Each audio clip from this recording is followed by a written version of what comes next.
Maria a tenté sa chance dans The Voice 2023. Malheureusement, les coachs ne se sont pas retournés.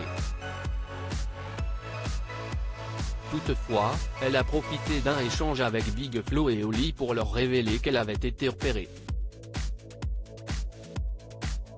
dans l'ancien bar de leur père. Elle nous raconte ce qu'il s'est passé. The Voice 2023 est lancé sur TF1.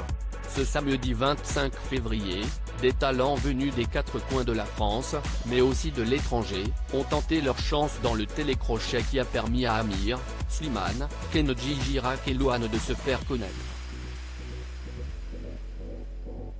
Les coachs se sont battus pour que les candidats les choisissent.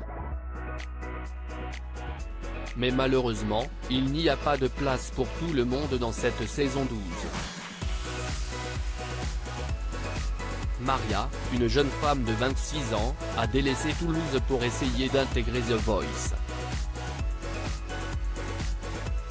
L'animatrice dans une école élémentaire a alors interprété Venue de Chocky Blue, mais cela n'a pas été suffisant puisque les jurés ne se sont pas retournés. À la fin de sa prestation, elle a alors pu échanger avec Zazie, Amel Ben, Vianney et Big Flo et Oli. L'occasion pour elle de révéler à ces derniers qu'elle a été repérée dans l'ancien bar de leur père. Pour Télé Loisirs, elle revient sur cette étonnante histoire. À un moment donné, j'ai capté que ce n'était pas le bon moment. Télé Loisirs, que ressentiez-vous au fil des secondes lors de votre prestation quand aucun coach ne se retournait? Maria, c'était tellement une prise de plaisir que je ne pensais pas à ça. À un moment donné, j'ai capté que ce n'était pas le bon moment, que ça n'allait pas se retourner. Mes parents l'ont vu. Du coup, j'ai juste terminé ma prestation sans me prendre la tête. Ce n'est pas grave, je suis déjà arrivé jusque-là. Si c'est énorme. Vos élèves vous ont laissé un message avant votre passage. Comment ont-ils réagi quand ils ont appris la nouvelle? Ils sont extrêmement fiers de moi. Ils sont super heureux que leur animatrice de tous les jours se retrouve à faire The Voice. Ils n'ont pas pensé à la suite. Ils se sont dit, si est-ce fou, on va la voir à la télévision. Vous avez été repéré dans l'ancien bar du père de Big Flo et Oli. Racontez-nous ce qu'il s'est passé. J'ai été contacté par Pascal Vaillant qui est une amie et collaboratrice de Bruno Berber, le directeur de casting, note de la rédaction. Elle m'a dit qu'il faisait des auditions là-bas. Il y avait plein de personnes du conservatoire pour passer l'audition. Moi, j'ai été repéré grâce à mon inscription que j'avais faite sur internet et on m'a mis en relation avec cette personne.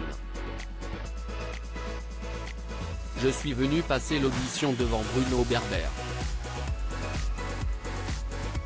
J'étais la seule retenue ce jour-là. J'étais trop heureuse.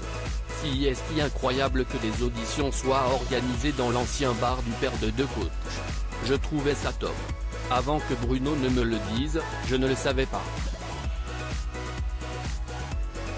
Je n'étais pas au courant. Quand je l'ai su, j'étais trop contente. C'était un truc en plus à dire quand je me retrouverai devant Big Flo et Oli. Je ne vais pas lâcher l'affaire avec The Voice. Avec quel coach auriez-vous aimé faire l'aventure? J'aurais choisi Vianney, sans hésiter.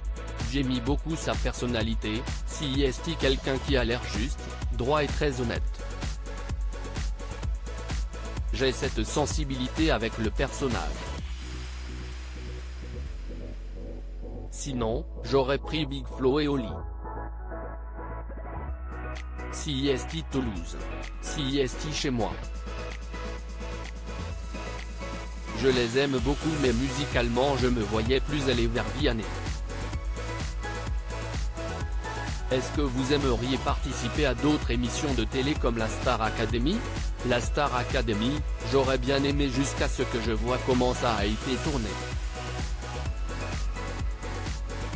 J'ai beaucoup aimé la regarder, mais je ne me verrais pas y participer par rapport à ma personnalité.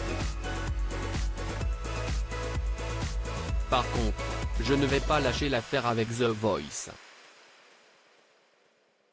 Je ne peux pas rester sur un échec. D'ailleurs, je ne le vois même pas comme un échec. Je vais retenter l'expérience, CIST certain. À lire aussi The Voice 2023, date de diffusion, coach, nouveauté. Tout savoir sur la prochaine saison.